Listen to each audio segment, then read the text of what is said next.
বাংলাদেশি নির্মিত নকল ছবিগুলো নিয়ে আমার আগের আয়োজন আপনাদের সবার ভালো লেগেছে। তবে অনেকেই সেই কন্টেন্টগুলোতে বেশ নেগেটিভ মন্তব্য করেছেন, বিশেষ করে আমাদের দেশের চলচ্চিত্র নিয়ে।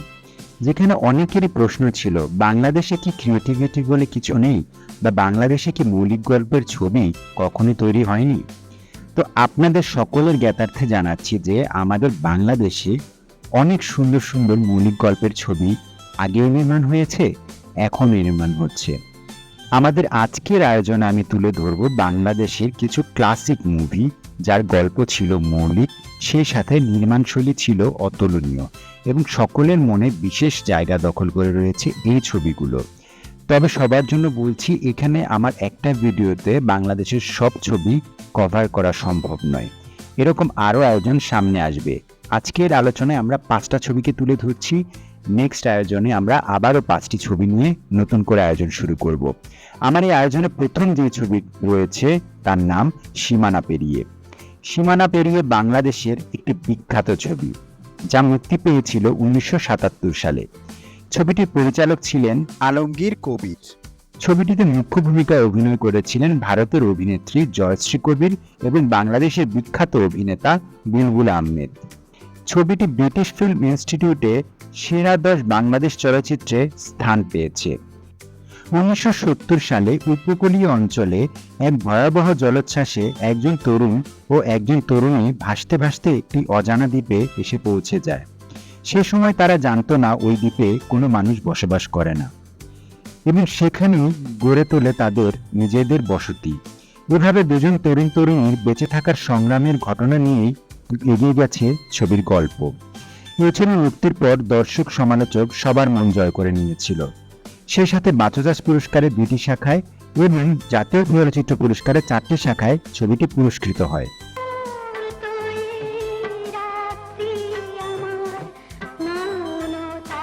পদ্মানিধির মাঝি ভারত বাংলাদেশের যৌথ প্রযোজনা নির্মিত আরও একটি উল্লেখযোগ্য চলচ্চিত্র, যে চলচ্চিত্রটি সবারই দেখা উচিত।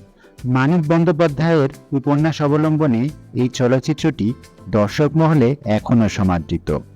ভারত এবং বাংলাদেশ দুই বাংলাতেই ছবিটি সমাদৃত। তবে বাংলাদেশের বেশিরভাগ শিল্পী চলচ্চিত্রটি অভিনয় করেছে, সেই সাথে বেশ কিছু টেকনিশিয়ানও বাংলাদেশেরই। তো বলা যায় বাংলাদেশের ছবি হিসেবেই সবখানে বহুল আলোচিত এই পদ্মা নদীর মাঝি।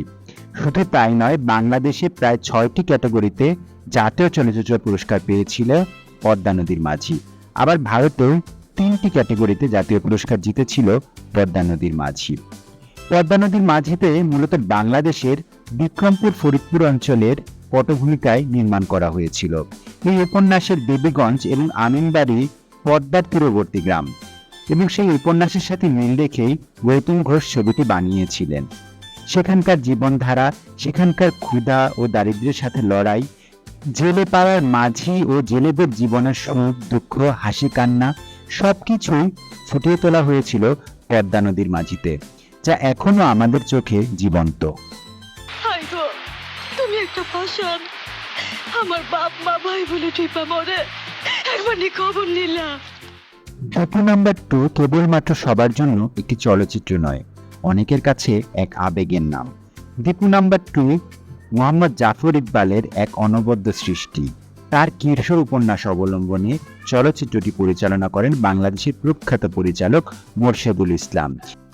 তুই দীপু নাম্বার 2। ছবিটিতে নাম ভূমিকায় অভিনয় করেন শিশু শিল্পী অরুণ সাহা। এছাড়াও রয়েছেন বুলবুল আহমেদ, ববিতা, আবুল খায়ের, গোলাম মুস্তাফা, সুয়াশিস সহ আরও অনেকে। ছবিটির গল্প দেখানো হয় দীপুর বাবা সরকারি চাকরি করেন এবং চাকরির কারণেই তাকে বছর বছর বিভিন্ন স্কুলে ভর্তি হতে হয় বাবার বদলির কারণে। সংসারে কেবলমাত্র 2জন ব্যক্তি, বাবা এবং দীপু। রাঙ্গামাটি জেলা স্কুলের ক্লাস 8-এর ছাত্র দীপু। এই স্কুল আর শহরটা তার বেশ ভালো লেগে যায়। তারিক ছাড়া প্রায় সবার সাথেই তার বন্ধুত্ব গড়ে ওঠে। তবে একটা সময় গিয়ে তারিকের সাথেও তার ভালো বন্ধুত্ব গড়ে ওঠে। তবে ছবিটির আরও একটি দিক যা সবাইকে কাঁদিয়েছে, তা ছিল দীপু এবং তার মায়ের দৃশ্যগুলো। যে দীপু জানতো তার মা বেঁচে নেই, সে দীপু একসময় জানতে পারে তার মা বেঁচে আছেন। দীপু একাই তার মায়ের সঙ্গে দেখা করার জন্য ঢাকায় যান। মাকে পেয়ে দীপুর মধ্যে চলে এক অদ্ভুত অনুভূতি। মা ও ছেলের চিরন্তন সম্পর্ক এবং চূড়ান্ত অনুভূতিও ধরা দেয় এই ছবিটিতে। এদিকে দীপুর মা চলে যায় এবং সে সময় দীপুর ভারাক্রান্ত মনে ফিরে আসে তার বাবার কাছে। তোরে আসতে পারি স্যার? না তবে কি পরে আসবো? না, তোকে আর আসতেই হবে না। ছবিটির শেষ ভাগে গল্পের মোড় ঘুরে যায়। দেখানো হয় এক দুঃসাহসিক অভিযান।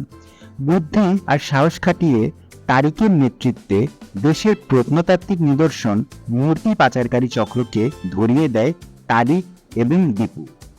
এবং তার পরপরই দীপুর বাবার বদলির চিঠি এসে যায়। দীপুর বাবা আবার বদলি হয়ে যান অন্য শহরে। বন্ধুদের স্মৃতি, কিছু চমৎকার সময় আর অভিজ্ঞতাকে পেছনে ফেলে দীপুকে চলে যেতে হয় অন্য শহরে। আর দীপুর ভেতরকার সেই কষ্টের চিত্রে অনেককেই ব্যথিত করেছিল এবং সকলের মনে দীপু নাম্বার 2 এক অন্যরকম জায়গা করে রেখেছিল। দীপু নাম্বার 2 ছবিটি জাতীয় চলচ্চিত্র পুরস্কারে 3টি ক্যাটাগরিতে পুরস্কৃত হয়েছিল। আমার মুখের উপর কেউ কোনোদিন কথা বলেনি। এতদিন তোর সব অন্যায় সবাই মুখ বুজে সহ্য করে এসছে বলে এখনো যে তাই হবে তা কেন ভাবছিস তারিক? শ্রাবণ মেঘের দিন বাংলাদেশ চলচ্চিত্রের আরেকটি অন্যতম ইতিহাস। ছবিটি পরিচালনা করেছিলেন বাংলাদেশের জনপ্রিয় কথা সাহিত্যিক হুমায়ুন আহমেদ। হুমায়ুন আহমেদের লেখা শ্রাবণ মেঘের দিন উপন্যাস অবলম্বনেই নুহাস চলচ্চিত্রের ব্যানারে ছবিটি নির্মাণ করা হয়েছিল। এর আগে 1994 সালে যদিও হুমায়ুন আহমেদ আগুনের পরশমণি নির্মাণ করেছিলেন, সেটি বোদ্ধা মহলে সাড়া ফেললেও দর্শক মহলে সেরূপ সাড়া ফেলতে পারেনি। কিন্তু শ্রাবণ মেঘের দিন ছবিটি সব দর্শকের দ্বারে পৌঁছে গিয়েছিল এবং পেয়েছিল এক অসম্ভব জনপ্রিয়তা, যা এখনো বহমান। এখনো মানুষ এই ছবিটি দেখে কাঁদে, হাসে। ছবিটিতে বিভিন্ন চরিত্রে অভিনয় করেছিলেন জাহিদ হাসান, শাওন, মাহফুজ আহমেদ, আনোয়ারা, মুক্তি, গোলাম মুস্তাফা সহ আরো অনেকে। এই জনপ্রিয় এবং সুনির্মিত ছবিতে নৌকা বাইচ, গায়কদের গানের আসর, গায়ে হলুদের গান ইত্যাদির মাধ্যমে হুমায়ুন আহমেদ মূলত বাংলাদেশের লোকজ সংস্কৃতিকে তুলে ধরেছিলেন, যা সকলের মনে দাগ ফেলেছিল। শুধু তাই নয়, ছবিটি 24তম জাতীয় চলচ্চিত্র পুরস্কারে 7টি শাখায় পুরস্কৃত হয়েছিল।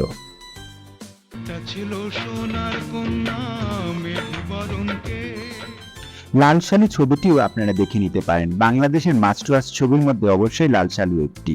লাল সালু ছবিটির রচয়িতা সৈয়দ ওয়ালিউল্লাহ, তার উপন্যাস অবলম্বনেই ছবিটি তৈরি করা হয়েছে এবং ছবিটি তৈরি করেছেন বাংলাদেশের প্রখ্যাত পরিচালক তানভীর মোকাম্মেল। তানভীর মোকাম্মেলের অসাধারণ পরিচালনায় ছবিটি অসাধারণভাবে চিত্রায়িত হয়েছে এবং সকলের মনে সাড়া ফেলেছিল। ছবিটিতে মুখ্য ভূমিকায় অভিনয় করেছেন বাংলাদেশের অন্যতম জনপ্রিয় অভিনেতা রাইসুল ইসলাম আসাদ। তার অনবদ্য অভিনয় ছবিটিকে এক অন্য মাত্রায় নিয়ে গিয়েছে, যা আপনারা না দেখলে বুঝতে পারবেন না। মুদাসসির পীরের মাজার আপনারা এমন করে ফেলি রাখছেন? মুদাসসির পীর এই নাম তো কখনো। লাল সালু ছবিটিতে সুনিপুণভাবে পরিচালক তানভীর মোকাম্মেল সামাজিক সমস্যামূলক কুসংস্কার, অন্ধবিশ্বাস এবং ভীতি সব তুলে ধরেছেন। গ্রামীণ মানুষের ধর্মবিশ্বাসকে কাজে লাগিয়ে কেন্দ্রীয় চরিত্র মজিদ এর প্রতারণার জাল বিস্তারের মাধ্যমে সে কিভাবে সমাজের কর্তা ব্যক্তিত্ব হয়ে ওঠে, সেই কাহিনী ফুটে উঠেছে এই চলচ্চিত্রে। আর সেই চরিত্রেই রাইসুল ইসলাম আসাদ অসাধারণ অভিনয় করেছেন। ওদিন ধৈরাই তো জংলা, কখনো তো হুনি নাই এমন একজন কামেল পীর আমাকে এই মোহাম্মদনগর গ্রামে।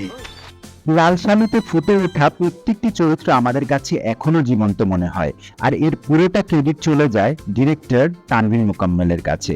তাই যারা বলেন বাংলাদেশের মধ্যে ক্রিয়েটিভিটি নেই, তারা অবশ্যই দেখে নিতে পারেন লাল সালু।